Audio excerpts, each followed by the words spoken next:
que as leis de Newton são algumas das mais importantes leis da física, isso todo mundo já sabe. Agora, por que há tanta dificuldade em aplicar as leis de Newton, em reconhecer como aplicá-las, principalmente na resolução de problemas?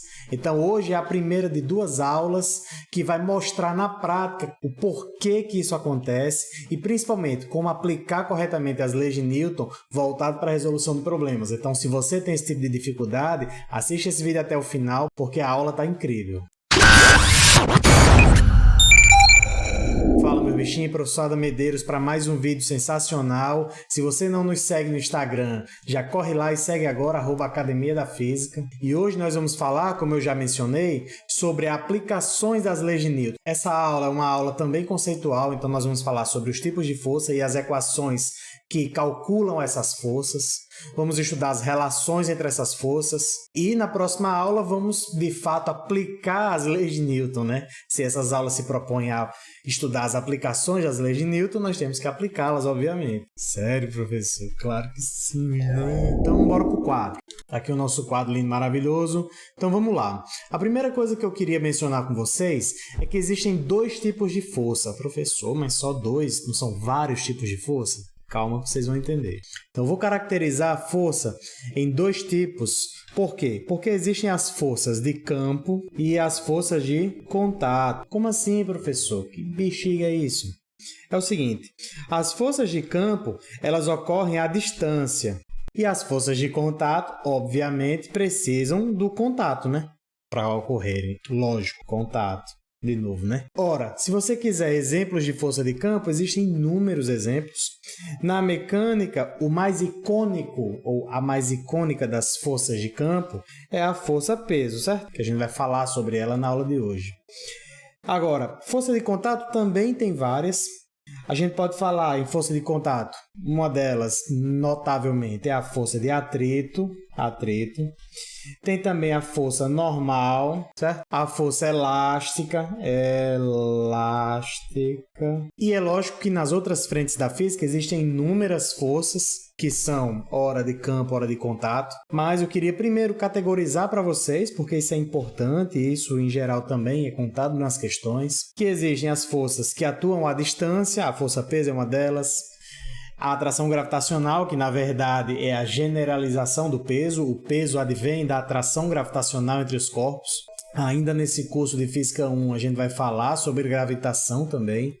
E as forças de contato precisam de um contato entre 2 corpos para ocorrer. Bom, então nessa aula nós vamos partir, nós já conhecemos a segunda lei de Newton, certo? Nós já conhecemos a segunda lei de Newton. E a segunda lei de Newton diz o quê, hein? Lembra aí, papai? Que o somatório de todas as forças externas atuando em um corpo vale a massa vezes a aceleração desse corpo. A gente já falou aqui também que a primeira lei de Newton, por exemplo, é uma generalização da segunda lei de Newton. Se você não sabia disso, fique sabendo. Então, se você tem, por exemplo, um corpo em repouso ou em movimento retilíneo uniforme, não há aceleração e, portanto, o somatório de todas as forças externas é 0. Pois bem, uma característica fundamental para entendermos os problemas e realizarmos os problemas, e que pode ser trivial para alguns, para outros não, é que isso daqui pode ser também descrito em componentes, certo? Ora, se eu tiver, por exemplo, o somatório de todas as forças externas atuando ao longo do eixo x, então isso vai ser a massa do corpo, a aceleração ao longo do eixo x. O somatório de todas as forças externas ao longo do eixo y vale a massa vezes a aceleração ao longo do eixo y. Lembrando que a força também é um vetor, então vou colocar o chapeuzinho aqui, a setinha em cima de todas as forças. E o somatório de todas as forças atuando ao longo do eixo z vale a massa vezes a aceleração ao longo do eixo z. Professor, é lógico que isso é trivial, né? Mais ou menos. Veja, é claro que isso está correto, mas isso daqui, meus amigos, muita gente deixa passar batido, mas é primordial, é fundamental quando nós queremos resolver exercícios das aplicações das leis de Newton. Se a gente quiser tratar as forças apenas como forças, dependendo da sua direção e sentido, então a gente vai ter muito mais dificuldade. Então, em geral, a gente decompõe essas forças e atua sempre em pares. Então, pares no sentido positivo e negativo do eixo X, pares positivos e negativos no sentido do eixo Y e no eixo Z e assim por diante. Então, isso daqui nos facilita muito e vai ser muito recorrente quando a gente for falar sobre, de fato, resolução de exercícios e aplicação das leis de Newton. Uma outra coisa que a gente não falou quando a gente mencionou, quando a gente tratou teoricamente as leis de Newton, são as unidades. Ora, se a força é igual a massa vezes a aceleração, a força ela vai ter a unidade de a massa no Sistema Internacional de Unidades é quilogramas e a aceleração metro por segundo ao quadrado. Essa unidade, quilograma, metro por segundo ao quadrado, até para facilitar e para homenagear o grande físico que consolidou todas essas equações e todos esses pensamentos, é a unidade chamada de newtons. Então, a força no sistema internacional é dada em newtons. Certo? E um newton vale 1 kg metro por segundo ao quadrado. Bom, tendo dito isso, a primeira força que eu quero trazer para vocês aqui, na aula de hoje eu vou trazer algumas forças fundamentais que são necessárias demais para a gente, de novo, resolver os exercícios e o foco das aplicações das leis de Newton, sempre a resolução de exercícios. A primeira força que eu quero trazer para vocês é a força peso. Muito usualmente, o peso é confundido com a massa de um corpo, certo? Então, em geral, a massa do corpo, se você perguntar para o químico, ele vai dizer que a massa do corpo é a quantidade de matéria que possui esse corpo. Se você perguntar para o físico, ele vai falar que é a dificuldade de manter ou de imprimir movimento nesse corpo, ou está intimamente ligado com a inércia. Por quê? Porque se a força é igual à massa vezes a aceleração, a massa é a medida da força dividida pela aceleração. Então, quanto maior a massa, mais difícil imprimir uma aceleração nesse corpo. E aí, nesse caso, qual é a relação direta entre a massa e o peso? A massa é, como eu falei, a dificuldade de tornar esse corpo em movimento, de mudar a inércia desse corpo, ou seja, se ele estiver em repouso, se ele tiver uma grande massa, é difícil tornar essa massa em movimento. Se ela já estiver em movimento, é difícil pará-la, porque você vai precisar de uma aceleração freando esse corpo, diminuindo a velocidade desse corpo. Eu já falei sobre isso nesse vídeo que está aparecendo aqui no card. Se eu esqueci de colocar no card, me perdoem, mas me cobrem aí nos comentários. E aí, ó, o peso, na verdade, quando você diz para alguém: eu fui até a farmácia e me pesei. O meu peso hoje é 80 kg. Não tem nada a ver. O que você verificou foi a sua massa. A sua massa, nesse caso, 80 kg, perfeito. Mas o peso é a força com que o planeta Terra atrai você, certo?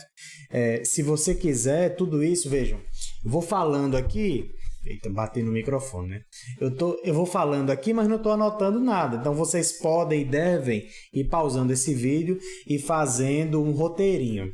Se vocês querem que eu traga um conteúdo ensinando vocês a estudar, deixe nos comentários aí, porque existem métodos infalíveis de como estudar, de como manter a concentração e de como tornar o que vocês estão fazendo aqui, que é assistir um vídeo, uma videoaula, em aprendizado efetivo. Pois bem, então... o peso é o valor da massa. Se o peso é uma força, então, em geral, ele vai ser dado pela massa vezes uma aceleração. E, de fato, é. Então, a força-peso, que é a força com que a Terra atrai o meu corpo, vale a massa do corpo vezes a aceleração da gravidade. Essa aceleração da gravidade, ela depende do tamanho do corpo que está puxando esse corpo menor. É lógico que a aceleração da gravidade na Terra, todo mundo já sabe que vale 9,8 metros por segundo ao quadrado. A aceleração da gravidade na Lua vale 1,6 metros por segundo ao quadrado e assim por diante. Então, tudo isso depende da massa. E isso daqui vem da interação gravitacional que, como eu falei, a gente vai ver no final desse curso, tá? Pois bem, a segunda força que eu quero falar para vocês na aula de hoje é a força normal. Professor, o que é uma força normal? Veja, força normal é a que não é anormal, né? Que piada horrorosa, Jesus Cristo, Pai do céu amado. Vamos lá. Então, a força normal é a seguinte. Se eu tenho uma pessoa que está aqui em pé, em uma superfície, quais são as forças que atuam nessa pessoa? A primeira força é a força-peso, certo? Puxando ela para baixo. Peso que vale a massa da pessoa vezes a aceleração da gravidade. Só que essa pessoa está em repouso, certo? Se essa pessoa está em repouso, com certeza absoluta deve existir uma outra força que contrabalanceia a força-peso, ou seja, tem que ter uma força contrária à força-peso do mesmo modo, porque senão ele estava caindo, certo? É isso que ocorre na queda livre dos corpos, por exemplo. Pois bem, que força é essa? Existe uma força que sempre quando você empurra uma superfície, se essa superfície não se move, existe uma força contrária à força que você aplicou, e essa força contrária é sempre a força normal, certo? Lembrando que isso aqui é vetor, isso aqui é vetor, e em geral eu esqueço de colocar, mas você que está aí nunca esqueça, porque o seu professor pode cobrar, viu? Pois bem, então como eu falei, e aí você pausa aí e anota, a força normal é uma força que surge sempre contrária a um contato. Então quando você aplica uma força qualquer em uma superfície, se essa superfície não se move, existe uma força contrária à força de aplicação, e essa força contrária à força de aplicação é a força normal. Obviamente que ela é uma força de contato, certo? Porque precisa ter o contato para ela acontecer. A última força que eu quero falar na aula de hoje, até para não ficar muito extensa, é a força de atrito. A força de atrito a gente já conhece também, é uma força que aparece muito no nosso dia a dia. É lógico que existem fórmulas para calcular a força de atrito, eu vou mostrar para vocês daqui a pouquinho, né?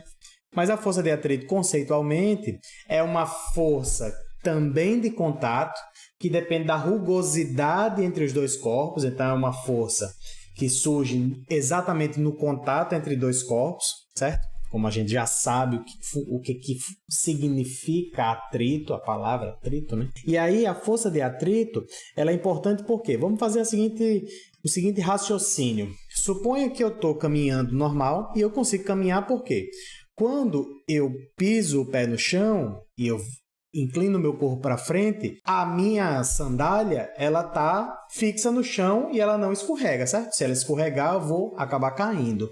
E é isso que ocorre, por exemplo, se você tiver numa superfície muito lisa, imagine uma pista de patinação no gelo. Em geral, se você tentar andar nessa pista de patinação, o que vai acabar acontecendo? Você vai acabar caindo. Isso é natural de acontecer. Por quê? Porque o atrito não existe ou é muito pequeno entre o seu pé, entre a bota ali do patinador e o chão, e com isso você não consegue andar. Então a força de atrito é fundamental para o movimento dos corpos, tá? E aí, voltando para cá, para o nosso mundo de equações e fórmulas, existem duas fórmulas importantes aqui para a gente descrever a força de atrito, certo? A primeira delas é o atrito estático, certo? O atrito estático a força de atrito é sempre representada pela letra minúscula F. Então, a força de atrito estático vale o coeficiente de atrito estático vezes a força normal, certo? Já a força de atrito cinético vale, força de atrito cinético é igual ao coeficiente de atrito cinético vezes a normal, certo? E aí tem uma pegadinha interessante aqui, que é a seguinte. Imagine que você está... Deixa eu fechar os quadrinhos aqui, né? Perdão. Imagine que você está em uma superfície qualquer, tem uma caixa aqui, certo? E tem uma pessoa, um cidadão, empurrando essa caixa, certo? Para cá. Ele está aplicando uma força para cá, certo? A força que Joãozinho está aplicando para a direita. Se ele não está conseguindo empurrar essa caixa, ou seja, se ela está em repouso, tem que existir obrigatoriamente uma força contrária a essa força, tá? Que é a força de atrito. E se essa caixa está parada, a força de atrito que está atuando aqui é a força de atrito estático. Por quê? Porque ela está estática, ela está parada, né?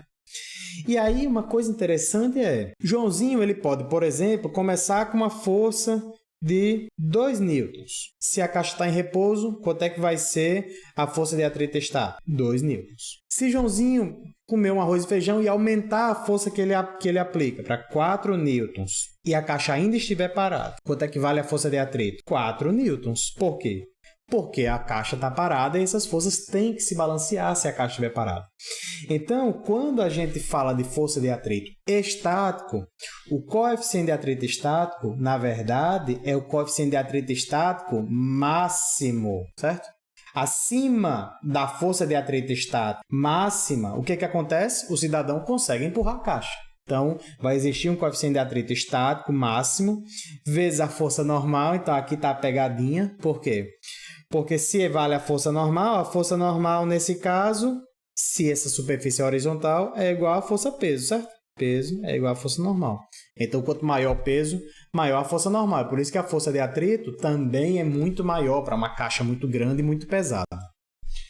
Onde é que eu quero chegar? A força de atrito máximo, o coeficiente de atrito máximo é o que vai determinar, junto com a força normal, né, que é proporcional ao peso do corpo, é o que vai determinar se você vai conseguir ou não empurrar a caixa. Já a força de atrito cinético uma vez que você conseguiu empurrar a caixa começou a se movimentar, certo? E se ela estiver em movimento retilíneo uniforme, ou seja, com velocidade constante, a força que você vai aplicar também vai ser igual à força de atrito cinético.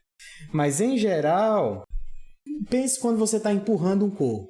É sempre mais difícil tornar ele em movimento, o primeiro empurrão, do que empurrar depois que ele está se movendo, né? Então, em geral, o coeficiente de atrito estático máximo é, em geral, maior do que o coeficiente de atrito cinético, tá? Então, a gente vai ver nas próximas aulas, ou em aulas de exercícios, como calcular essas coisas, tá? Então, tudo isso aqui está na teoria ainda, mas eu acho que já deu para vocês entenderem um pouco de como essas coisas se organizam. E nas próximas aulas a gente vai trazer exercícios específicos resolvendo esse tipo de questão, tá bom? Gostou dessa aula? Deixa o like aí, compartilha para os seus amigos, seja você que está aqui por causa do Enem, ou seja você, meu aluno da universidade ou aluno de qualquer outra universidade. Obrigado pela atenção de sempre, fica aí para as próximas aulas, até a próxima.